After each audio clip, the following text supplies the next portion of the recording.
Greetings, my name is Merlin Chappuis, a gallery teacher at the Detroit Institute of Arts, and today I'm happy to introduce our new mini-series, Picturing Life and Death. In this series, we will analyze the afterlife, burial practices, and views surrounding death from different cultures all around the world.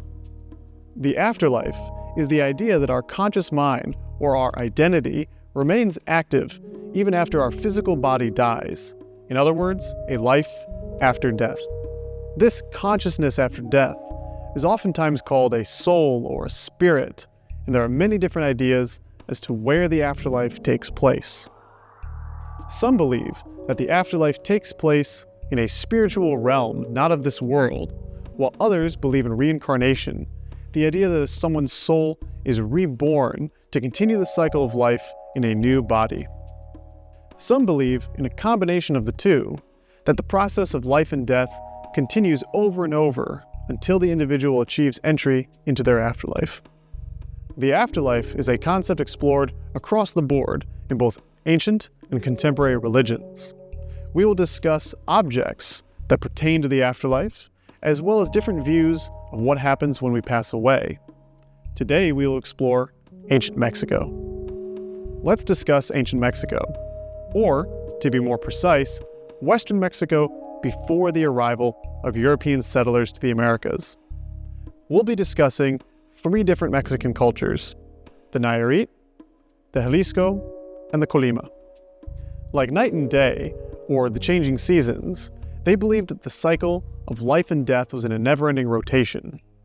They believed in an afterlife that had all the benefits and opportunities of their life here on Earth.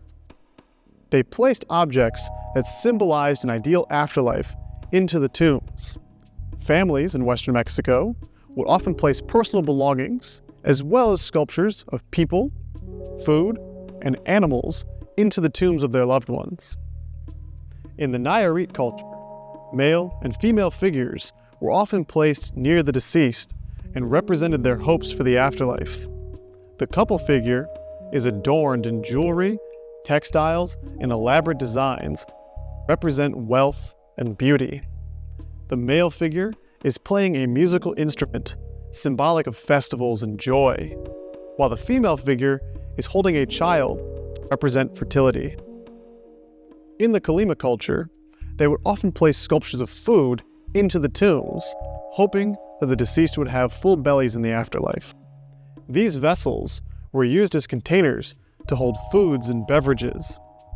The parrot sculpture even has a spout to pour liquid from. The Colima culture was also known for placing small ceramic dogs into the tombs. These dogs were believed to act as guides for the souls of the dead, as well as a source of protein.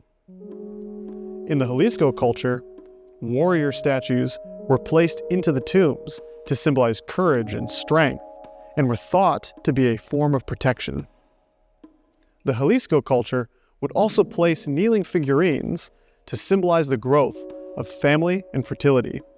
These cultures were tomb shaft cultures, meaning the dead were buried deep underground and were only accessible through slanted shafts.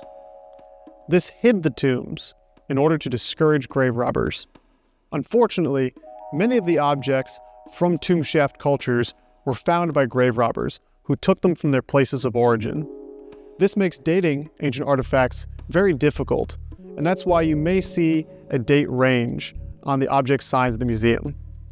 Thank you all for watching.